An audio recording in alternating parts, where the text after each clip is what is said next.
Welcome to the Canadian edition of The Gospel Truth with Andrew Womack, celebrating 25 years of sharing God's unconditional love and grace on television. Thank you so much, Andrew, for preaching the truth and teaching us as believers and how to use our authority. Because of that, I was set free from a lot of pain. It changed my life. It changed my family. It changed the way I see ministry. It changed the way I see people. And it changed my marriage. And now, here's Andrew. Welcome to our Friday's broadcast of The Gospel Truth. Today is the end of my teaching that I've been doing for 4 weeks on how to stay full of God. I know that title, this is a little strange and it kind of puts people off, but this is a powerful teaching. It's something that is a really a mainstay in my relationship with the Lord. And today is my last day to teach on that. So it's the last day I'll be offering this product. I've got this 200-page book entitled Discover the Keys to Staying Full of God. I've got this little booklet that is a 50-page summary of this larger book. We're offering the book for a donation of any amount. We are offering this little booklet as free gift to you. And then we've got CDs, DVDs, a USB, and a study guide. A lot of material. We'll be giving out the information at the end of our program. And remember, today is our last day to make this offer over television. I've got a lot of things I want to share today, and I just hadn't got time to go back through everything I've been saying, but it's really important. And I would encourage you to please get hold of this. You know, if you want to, you can go to our website and you can actually download all of these television programs free of charge or listen to them on our website. You can get this material at absolutely no charge. There's no reason for you not to do it. I'm making it as available to you as I possibly can, and I would really encourage you to take advantage of it. So I've been teaching this week about the fourth thing that happens that blocks the flow of God to a person or through a person. And that last thing is that their foolish heart becomes darkened. This is out of Romans chapter 1, verse 21. It says the first thing is they don't glorify Him as God. The second thing is they aren't thankful. The third thing is their imagination becomes vain, and then that causes their foolish heart to become darkened or insensitive to God. And I've been talking about how you can reverse this process. And one of the things that I've been saying is that it's never God who quits giving His blessing, joy, peace, and everything. It's us that quits receiving because our attention gets put on other things and all of these kind of things. So actually, I was using Abraham as an example, that Abraham isn't a person who had more than we had. He had less than we had, less unbelief. It says he considered not his own body now dead. The problem with us is we do consider ourselves and our inability and our weaknesses. But Abraham, he was just focused on the promise of God. So shall your seed be. And because of that, he was focused on that, and he didn't look to the right or to the left. He didn't take into account what everybody else had to say. So let me give you another example of this. This is out of the 17th chapter of the book of Matthew, and this is where Jesus and 3 of His disciples had just been up on this mountain, and He was transfigured before them. Moses and Elijah came and talked with Him, and then a glory cloud came over them, and they heard an audible voice of God. They had just had this mountaintop experience. They came down, and there was a man who had brought his son to the remaining disciples. There were still 9 disciples that were at the bottom of this mountain, and he brought his son to get the demon cast out. I'm using the King James, and the King James said he was lunatic. This isn't necessarily talking about that he was out of his mind. It means that he had seizures. And if you read this same thing over, and I believe it's Luke chapter 9, it is that when the boy was brought to Jesus, he had a seizure and fell on the ground. And the father said that sometimes he falls into the water and sometimes into the fire. So it was describing some type of thing like what we would call epilepsy or some type of a seizure. And the disciples could not cast the demon out. So Jesus did it for them. And after the crowd had left and after this whole thing was over, they came to Him. And here in Matthew chapter 17 and in verse 19, it says, Then came the disciples to Jesus apart and said, Why could not we cast him out? And you know, this is an excellent question. Because there's many people today that don't believe that miracles happen. They don't believe that there are demons, or if there are, they are all in some village in Africa someplace. It's certainly in these developed countries there aren't demons. I'm not sure that there aren't more demons in our developed country than there are in some of these African villages. But anyway, if they would have believed that there aren't demons, or that we don't have a power to do that miracles don't happen today like so many religious people believe, if that's what they were believing, they wouldn't have had this question. But they did believe they could cast out demons, and if you were to turn back to the 10th chapter of the book of Matthew, you'll find out that they had already gone out and had cast demons out, and they came back saying, Lord, even the demons are subject unto us. And they didn't have a single question about why didn't it work every time. So by the virtue of the fact that they didn't have a question about it, it's implied that they had seen demons cast out and they had seen it work every time. But this time, they didn't see the proper results. Jesus had to do it for them, and they're saying, why didn't it work? Sometimes people who believe in the miraculous power of God have more questions than the religious people that don't believe that miracles happen today, because they aren't expecting anything, so they're never disappointed. But if you are expecting to walk in the supernatural power of God, it can wind up causing more problems or more questions on the inside of you than people that don't believe that we can live a miraculous life today. So they asked this question, why couldn't we cast him out? And in verse 20, Jesus answered and said unto them, because of your unbelief. You know, I am not a King James only guy. I use other translations. I use the NIV, the Amplified, Young's, just all kinds of stuff. I look at all kinds of translations. So I am not a King James only guy, but I do believe that King James is the most accurate. And some people just can't figure out that thou means you. That's too big of a step for them. It's not a problem with me. I was raised on it. So anyway, I'm not criticizing other people, but I am saying that I believe the King James is the best. And I just want to point out that if you're using the NIV, it says here that the reason they couldn't cast it out, he said it's because of your little faith. And that is absolutely wrong. And you can tell it's wrong because the rest of the verse goes on to say, for verily I say unto you, if ye have faith of grain of mustard seed, you shall say unto this mountain, remove hence to yonder place, and it shall remove, and nothing shall be impossible unto you.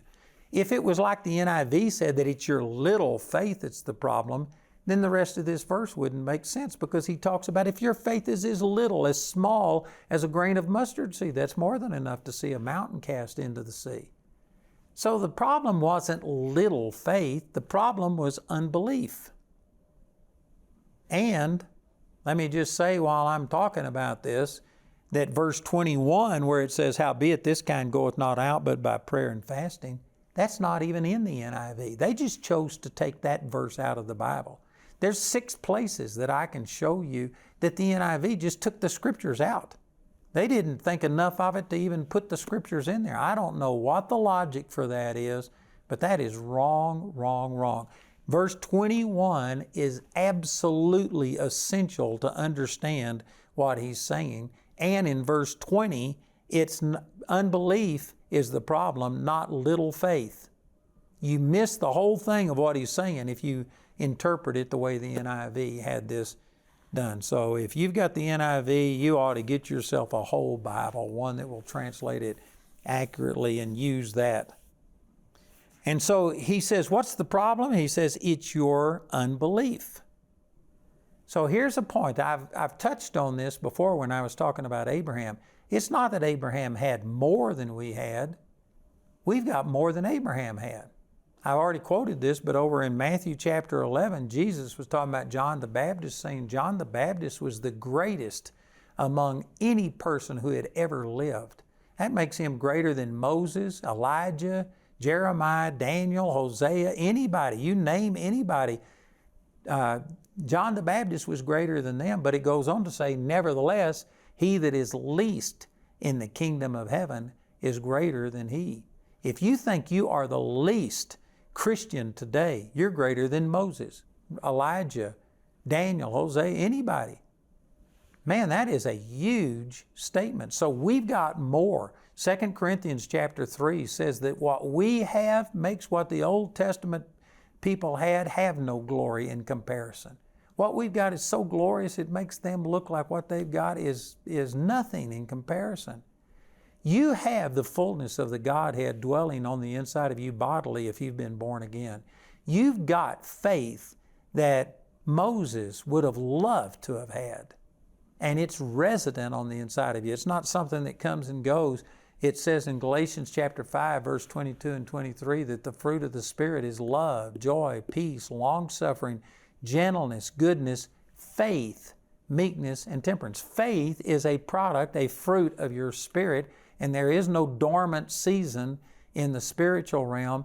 All of the time, you've got the supernatural God kind of faith on the inside of you. You don't have a lack of faith. The problem is, just as Jesus described here, you got an unbelief problem. And this relates back to everything I've said about Abraham this last week over in Romans chapter 4. The reason he was strong in faith was because he didn't consider anything that was contrary to the promise that God had given him. The reason most of us are weak in faith is because we do consider all of these other things. We are plugged into the carnal, ungodly thinking, the unbelief of this world in ways that no group of Christians have ever been plugged into the world. Because of our communication today, we pay big bucks to have unbelief piped into our phones, and we sit there, and I've read things that the average American spends 4 to 5 hours a day on the phone, and I can guarantee you, you aren't doing something constructive. You're looking at all of the negative reports, all of the evil things that are happening all over the world. There's a place for that to a degree, but not for you to spend 4 or 5 hours a day on your phone or watching television, listening to all of the ungodliness and the bad news that's coming out, and then you counter that with a 15-minute devotion. It's not going to work. We are just being overwhelmed with unbelief. So the Lord was telling His disciples, look, you guys, you had faith. You've used your faith before. You've cast demons out before. But this time, it was your unbelief that negated your faith. And this is a thought that a lot of people have never had. They think that if you're operating in faith, you automatically have no unbelief. Or if you have any unbelief, you automatically don't have any faith. They see them as opposites that cannot exist together. But you can have faith and unbelief at the same time. That's the reason that in Mark chapter 5, when Charis' disciples came and said, don't trouble the master anymore, your daughter's already dead. Jesus turned and said, fear not, only believe. Why did He say only believe? Because you can believe and disbelieve at the same time. You can have faith and unbelief at the same time, and they're counterbalancing forces. They oppose each other. You can dilute your faith by having unbelief over here. So instead of trying to just increase your faith and get to where you have this huge amount of faith, all you need is a little faith. A mustard seed amount of faith is enough to cast a mountain into the sea by just talking to it if you don't have any unbelief that opposes it. So there's different types of unbelief. It says in the next verse, this verse that doesn't even exist in the NIV Bible, it says, howbeit this kind goeth not out but by prayer and fasting. People have interpreted that's talking about this kind of demon only goes out through prayer and fasting. That's not accurate. There is no demon that you have to add prayer and fasting to faith in the name of Jesus to get rid of it. If faith in Jesus isn't enough to get rid of a demon, well, then your prayer and fasting is not going to do it either. Prayer and fasting doesn't affect demons. What it does is affect your type of unbelief. That's what the subject of the 20th verse was. Why couldn't we cast him out? Because of your unbelief. And this kind of unbelief only goes out through prayer and fasting. You know what prayer and fasting does? If you do it correctly, now you can pray religiously, you can fast religiously. There's people in other religions that fast. And If you do it just as a physical thing, all you're going to do is get hungry. But if you do fasting correctly, fasting isn't only a withdrawal from food, but it's a replacing the focus that you would have had on food. You're replacing it by focusing on God. Or as Jesus said, man doesn't live by bread alone, but by every word that proceeds out of the mouth of God. So instead of you getting nourishment from food, you are turning from that food and you're filling that time with being focused on God. If all you're doing is going without eating and you're doing your normal daily activities, I'm not saying that there's no benefit to that, but you're diminishing the benefit. Isaiah chapter 58 tells you about what a godly fast is like, and it's a day for you to withdraw yourself from all of the things that you normally do, and you just shut yourself up and you focus on God. Here's why fasting and prayer affects this type of unbelief. Because I hadn't got time.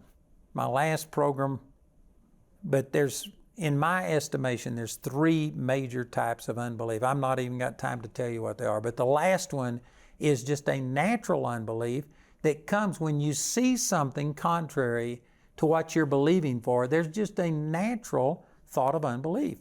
If you pray for somebody to be healed and if they fall over dead, there's naturally going to be a thought, it didn't work. And that's not demonic. That's not wrong teaching. That's not ignorance. It's just the fact that what you're seeing doesn't match up with what you're believing. You're going to naturally have some thoughts of unbelief. How do you get rid of that kind of unbelief? This is what fasting and prayer does. Because when you are praying, if you're doing it correctly, you're talking to someone that you can't see, and you're also hearing them talk back to you, which you can't hear with your physical ears, but you're hearing it with your heart. And what you're doing, you're training your body, your senses, your 5 senses, that there's more than just what you can see, taste, hear, smell, and feel. There's also the unseen realm.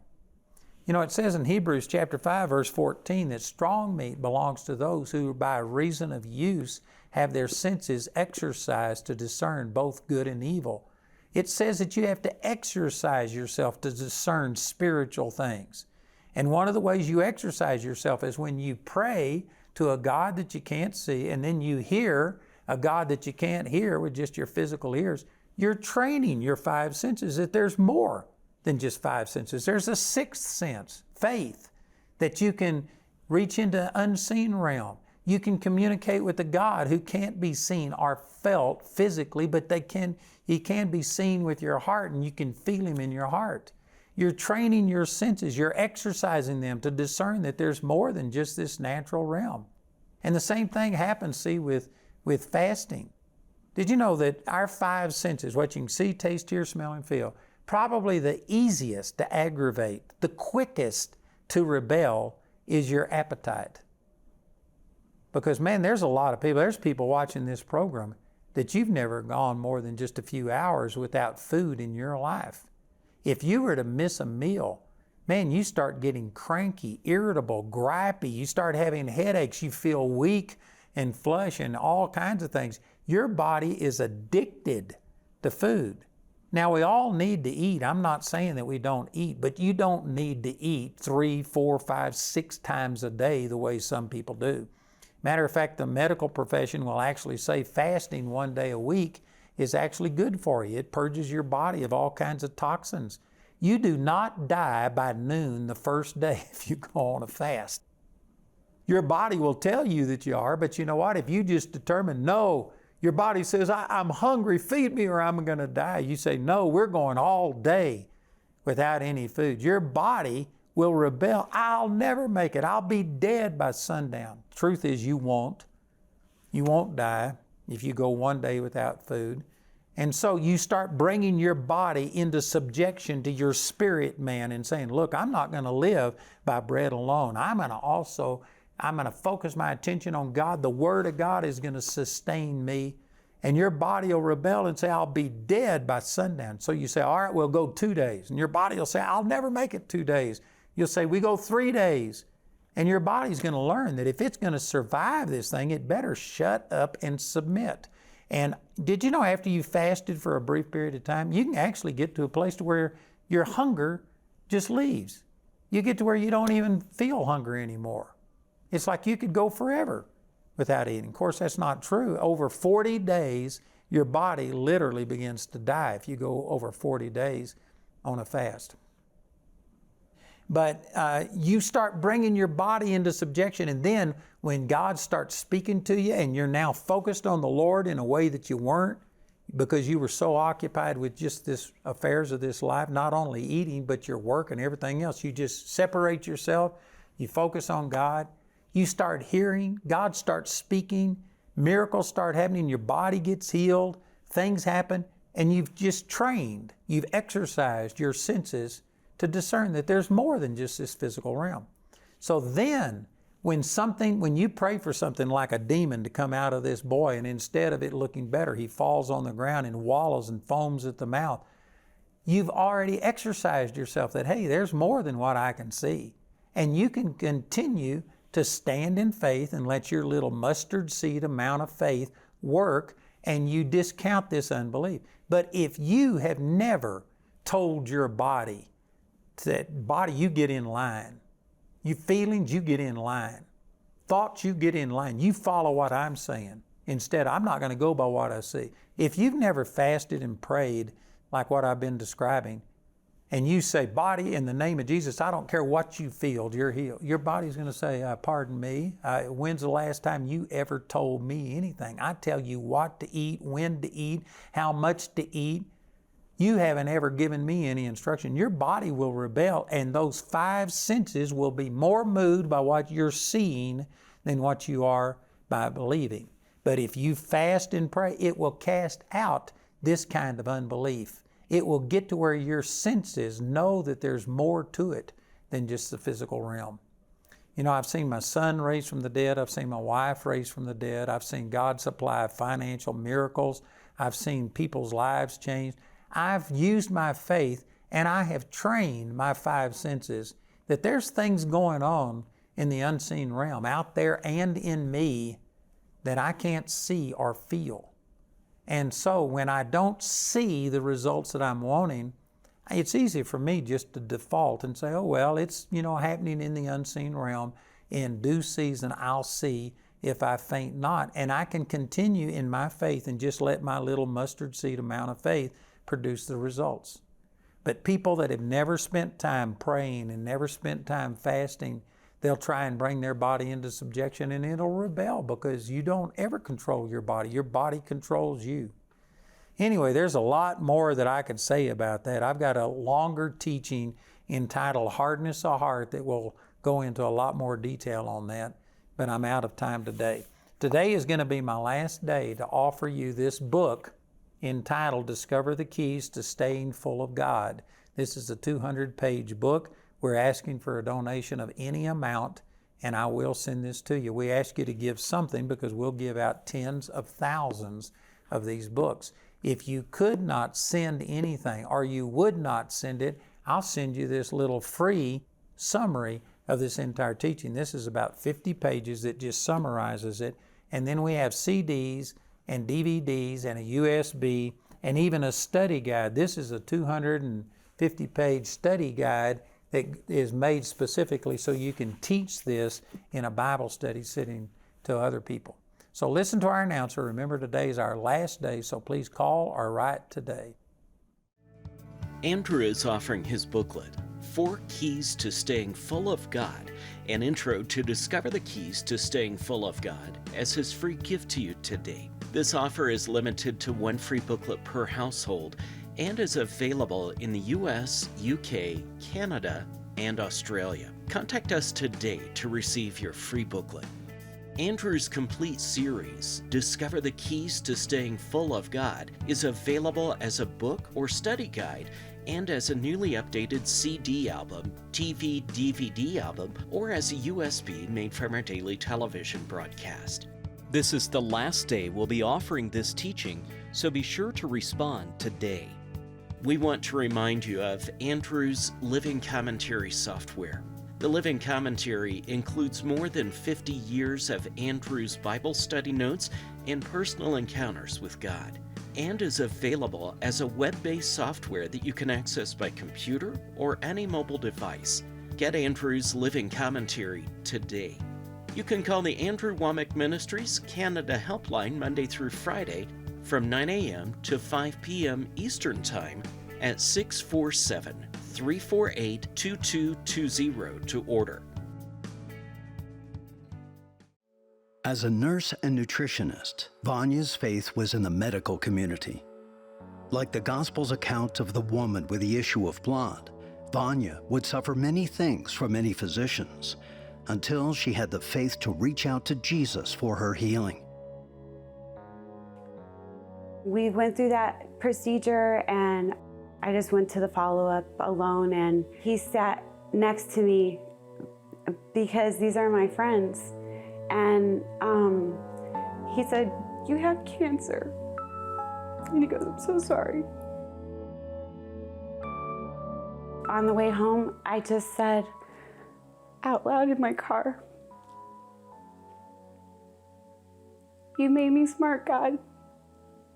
I'm gonna get out of this on my own."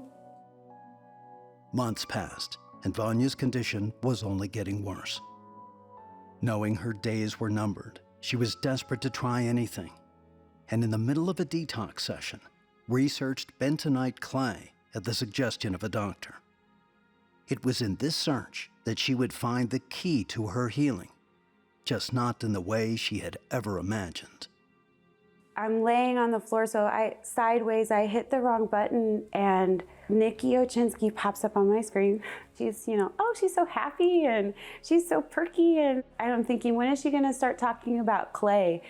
Vanya looked up Andrew Womack and discovered a ministry full of resources and dozens of healing testimonies.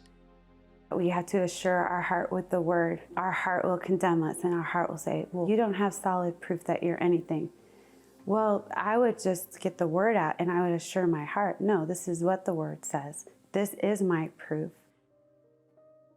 As she renewed her mind with Scripture, Vanya saw radical improvements. She took her family to Colorado, where she met Andrew. Andrew point blanked her and said, "Are you healed?" I just go, yes, I am. And man, if I could have pulled those words back or slapped myself, I would have, but I knew it was true. Today, Vanya is walking in her complete healing and is continuing in the Word. Her entire family is experiencing God's love like never before.